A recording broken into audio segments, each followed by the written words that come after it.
지금 당신의 마음에 단비가 내립니다. 나의 운명이 바뀌는 시간. 안녕하세요. 관계 단비입니다.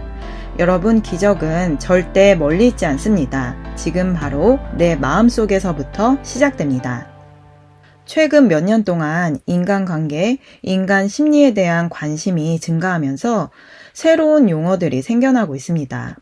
몇 가지 예를 들자면 사람의 심리를 교묘하게 지배하고 이용하는 것을 가스라이팅이라고 합니다.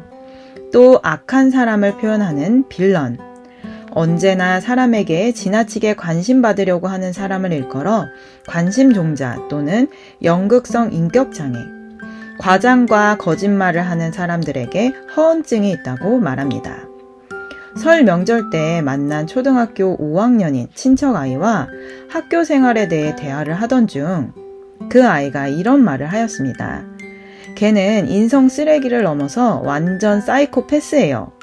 그래서 제가 도대체 어떤 친구길래? 라고 물었더니 그 친구는 자기 마음에 들지 않으면 친구들에게 욕을 하고 위험한 물건도 집어던지며 선생님이 말려도 아무 소용이 없다는 것이었습니다.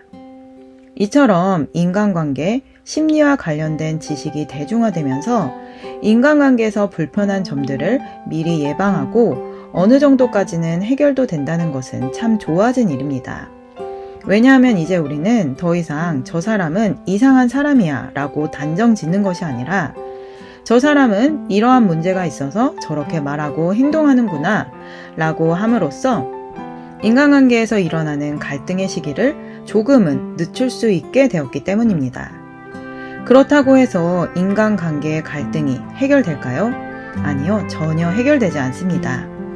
어쩌면 인간관계에서 일어나는 갈등은 더 고차원적으로 발전해 가고 있습니다. 어른들 사이에서 인간관계 갈등이 해결되지 않으니 어린 아이들부터 청소년 아이들 안의 갈등도 절대로 해결되지 않는 것입니다. 요즘 학교폭력 근절을 위해 많은 사회적 노력을 하고 있습니다. 그러나 눈에 보이는 학교폭력은 줄어든 것처럼 보일지 모르지만 사람에 대한 미움과 분노는 여전히 없어지지 않았기에 과거의 물리적인 폭력이 정신적인 폭력으로 전환되어 가고 있습니다. 제가 어릴 때만 해도 왕따를 당하는 친구가 한 반에 한두 명씩은 있었습니다. 그러다가 중학생이 되니 은따라는 용어를 처음 듣게 되었습니다. 그 뜻은 은근히 따돌린다는 뜻입니다. 그래서 저 또한 따돌림을 당하지 않기 위해 친구 관계에 굉장히 조심하면서 스트레스를 많이 받았던 기억이 납니다. 이처럼 인간관계는 남녀노소 가리지 않고 모든 사람들의 행복과 불행을 좌지우지합니다.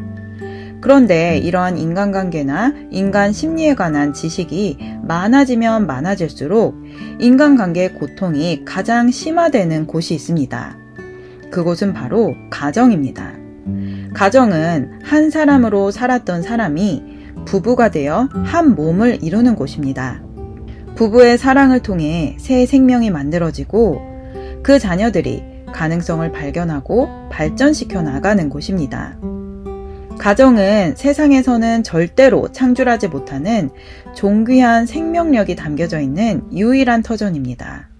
그런데 이 가정이 무너졌고 계속해서 추락하고 있습니다. 사람들은 가정의 가치를 잃어버렸습니다. 가정이 있어도 되고 없어도 되는 것처럼 인식되어졌고 남녀의 결혼 전 동거가 당연시되어지고 동성애자들의 결혼을 합법화하며 이혼율은 계속해서 증가하고 있습니다. 겉보기에 괜찮아 보이는 가정 속에서도 사실은 많은 갈등과 불신, 상처들을 안고 마지못해 살아가고 있는 경우도 허다합니다. 집 밖에서와 집 안에서의 삶이 너무도 다른 경우가 얼마나 많이 있습니까? 집 밖에서는 일 잘하고 사람에게 좋은 평가를 받지만 집에서는 서로 대화 한마디 하기 어려운 부부들이 수두룩합니다. 한 TV 프로에서 부부관계가 너무 안 좋아서 가상 이혼 체험을 하는 한 부부가 나왔습니다. 아내는 남편과 결혼해서 모진 시집살이를 견뎌냈지만 남편은 그런 아내에게 수고했다는 말 한마디도 없이 중년이 되어서는 외도까지 했다며 눈물을 흘렸습니다. 그런데 남편은 아내가 성격이 너무나 강해서 오히려 자신이 더 고통을 받으며 살고 있다고 말합니다. 그 아내는 요리하는 것을 좋아해서 매일 남편에게 진수성찬을 차려주는데도 남편은 식사하라는 아내의 말을 듣는 둥 마는 둥 하고 결국 국이 다 식은 후에야 와서는 밥을 뜹니다. 그러더니 고기는 일주일에 한두 번만 먹자고 하는데 왜 자꾸 고기를 상에 올리냐며 잔소리를 하고 아내는 기껏 정성스럽게 밥을 차려주었더니 그런 말을 하냐며 눈을 치켜뜹니다. 그 부부는 8마리의 애완견을 기르는데 아침에 일어나면 남편이 가장 먼저 하는 일이 집안 곳곳에 있는 애완견의 대소변을 치우는 일입니다. 남편은 대소변을 치우는 휴지가 많이 들어가다 보니 자신이 일하는 직장에서 쓰는 핸드타올을 버리지 않고 가져와서 방에 모아놓았습니다. 그런데 아내가 남편이 출근하고 난 후 집안 청소를 하면서 남편이 핸드타올을 모아놓은 것을 보고 어휴 더러워 죽겠네 하면서 그 많은 타올을 다 쓰레기통에 버리는 것이었습니다. 남편이 퇴근 후에 집에 돌아와 그 타올들이 다 쓰레기통에 버려진 것을 보고는 아내에게 노발대발하였습니다. 그러자 아내는 기껏 더러운 방을 청소해 주었더니 그렇게 말하느냐며 당신은 결혼 때부터 지금까지 변한 것이 없다고 소리를 치는 것입니다. 이 부부의 모습이 이 시대 많은 부부들의 실제적인 모습을 보여주고 있다는 생각이 들었습니다. 부부싸움이 끝도 없는 이유는 상대가 원하는 것을 해주지 않고 내가 원하는 대로 상대를 바꾸고 싶어 하기 때문입니다. 남편은 강아지 대소변을 치울 타올을 모아둔 것인데 아내가 마음대로 버려서 화가 나고 아내는 기껏 청소를 해주었더니 남편에게 욕을 먹은 것 때문에 화가 납니다. 이렇게 평생을 살았으니 아내는 내 마음에 상처투성이라고 말하고 남편은 한평생 아내에게 시달렸다고 말을 하는 것입니다. 그런데 하나님께서는 부부를 절대로 이렇게 만들지 않으셨습니다. 하나님이 사람을 창조하시고 첫 번째로 주신 축복이 바로 부부사랑이라는 축복입니다.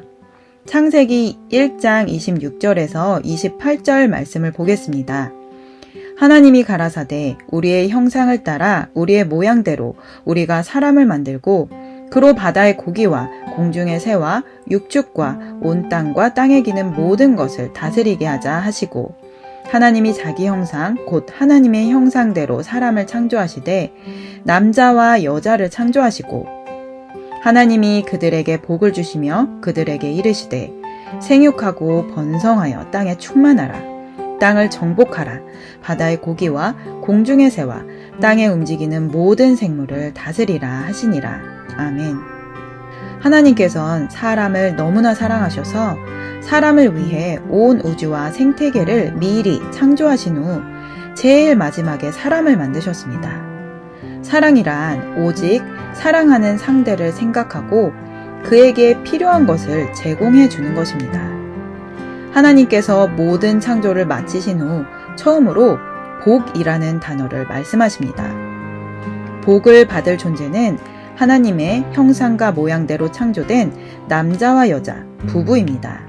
하나님은 그들에게 생육하고 즉 자녀를 낳고 번성하여 땅에 충만하라는 복을 주시고 그 가정을 통해 땅을 정복하고 모든 생물을 다스리라는 축복을 주십니다. 즉 가정이 사랑으로 충만해질 때에 이 세상을 정복하고 다스릴 수 있다는 것입니다. 창세기 2장에서 하나님은 남자와 여자의 창조 과정을 자세히 알려주시면서 남자와 여자의 존재 의미와 역할에 대해서도 알려주십니다. 창세기 2장 7절 말씀 여호와 하나님이 흙으로 사람을 지으시고 생기를 그 코에 불어넣으시니 사람이 생명이 된지라. 최초의 사람이자 남자인 아담은 흙으로 지으시고 그 코에 생기를 불어넣으셨습니다. 다음으로 여자를 이렇게 창조하셨습니다. 창세기 2장 20절에서 25절 말씀 아담이 모든 육축과 공중의 새와 들의 모든 짐승에게 이름을 주니라. 아담이 돕는 배필이 없으므로 여호와 하나님이 아담을 깊이 잠들게 하시니 잠들매 그가 그 갈빗대 하나를 취하고 살로 대신 채우시고 여호와 하나님이 아담에게서 취하신 그 갈빗대로 여자를 만드시고 그를 아담에게로 이끌어 오시니 아담이 가로되 이는 내 뼈 중에 뼈요 살 중에 살이라. 이것을 남자에게서 취하였은즉 여자라 칭하리라 하니라. 이러므로 남자가 부모를 떠나 그 아내와 연합하여 둘이 한 몸을 이룰지로다. 아담과 그 아내 두 사람이 벌거벗었으나 부끄러워 아니하니라. 아멘. 아내는 남자의 돕는 배필로서 남자의 몸의 일부를 취해서 그 몸으로 여자를 만드셨습니다. 그래서 부부는 몸은 따로 있고 역할도 다르지만 한 몸인 것입니다.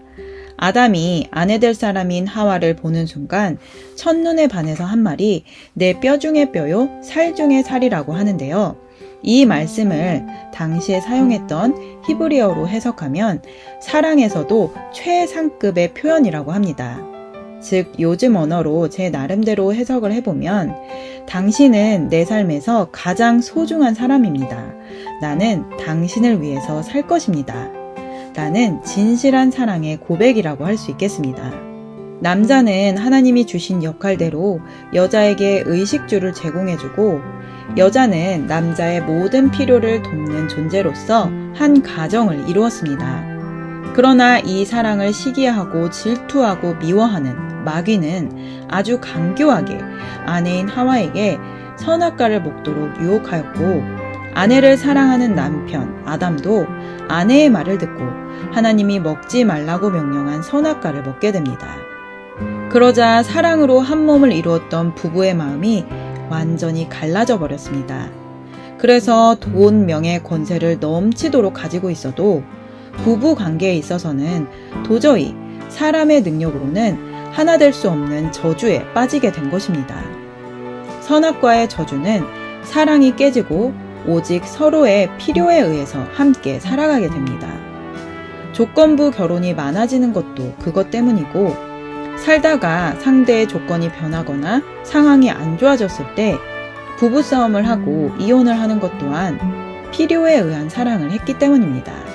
그런데 하나님의 법은 아담과 하와를 창조하셨을 때부터 지금까지 1.1획도 변하지 않았습니다. 오직 하나님의 아들 예수 그리스도를 믿음으로 진리의 사랑을 부여받을 때 다시 부부의 사랑의 복을 얻을 수 있습니다. 저 또한 이 진리의 사랑을 받기 위해 기도하면서 하나님 말씀에 순종하는 훈련을 병행하고 있습니다. 그런데 며칠 전에 남편과 대화를 하다가 부부는 나를 가장 정확히 비춰주는 거울이라는 사실을 깨닫게 되었습니다. 저희 부부는 당시 아이들 교육과 관련해서 대화를 나누면서 서로 의견을 내고 있었습니다. 그런데 남편과 저의 의견이 서로 달라졌고 저는 감정이 상하는 것을 느끼곤 더 이상 말하면 싸울 것 같으니 이제 그만하자. 당신이 하고 싶은 대로 해 라고 말하며 급히 대화를 중단했습니다. 그러자 남편이 하는 말이 대화를 하는 건데 왜 싸움이라고 생각해? 라고 하는 것입니다. 그러면서 남편은 제가 남편과 의견이 다를 때마다 이런 식으로 급하게 대화를 끝낸다는 이야기를 해주었습니다. 남편의 말을 듣고 보니 정말 맞는 말이었습니다. 저는 싸움이라고 하면 노이로제가 걸려서 조금만 갈등하고 싸움의 기미가 보이면 일단 그 상황을 회피하고 싶어 했습니다. 그 이유는 제가 워낙 예민한 기질을 가지고 있기 때문에 사람의 표정이나 언행을 통해서 상대의 감정이 나빠지는 것을 잘 캐치합니다. 그래서 어려서 부모님이 다투는 것에도 참을 수 없을 만큼 고통스러웠고 조금만 누군가 언성을 높이면 심장이 쪼그라드는 것 같은 두려움을 느끼곤 했습니다. 저는 남편을 통해서 나도 몰랐던 나 자신을 정확히 볼 수 있게 되었고 이런 점은 꼭 고쳐야겠다는 생각을 하게 되었습니다. 요즘 많은 사람들이 자기 객관화가 중요하다는 말을 합니다.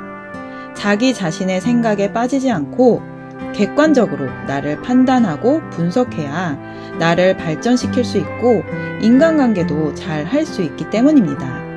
그런데 저는 이번 기회로 자기 객관화를 자신의 힘으로 하는 것에는 한계가 있다는 것을 알게 되었습니다.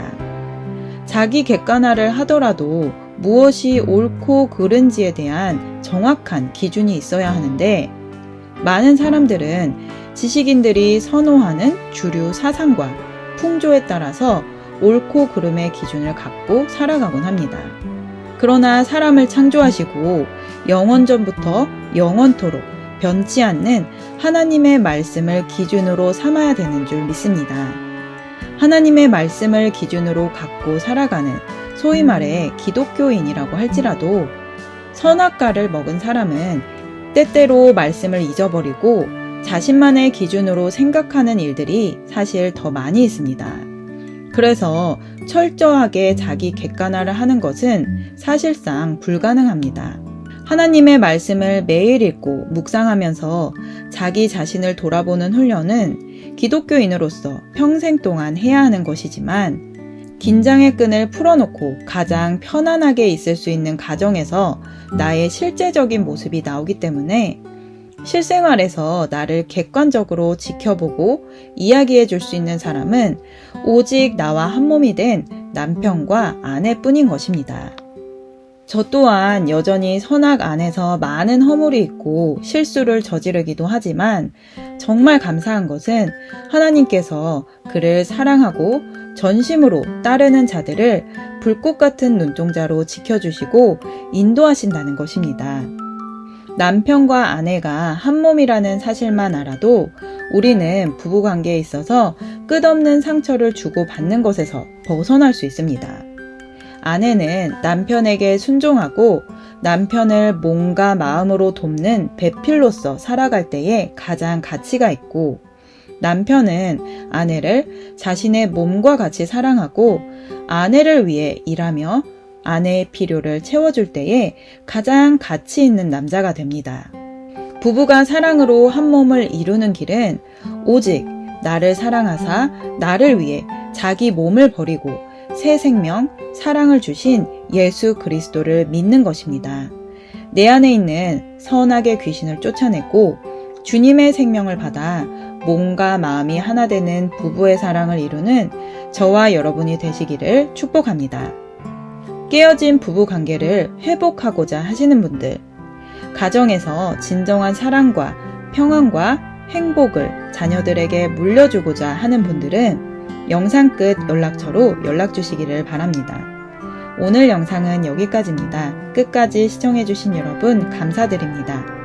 이 영상이 도움되셨다면 구독, 좋아요, 알림 설정을 부탁드리며 사랑하는 분들께 공유해주시면 더욱 감사하겠습니다. 누구나 아름답습니다. 누구나 희망이 있습니다. 이상 메마른 관계에 담비 같은 소식을 전하는 관계의 담비였습니다. 오늘도 행복한 하루 되세요. 감사합니다.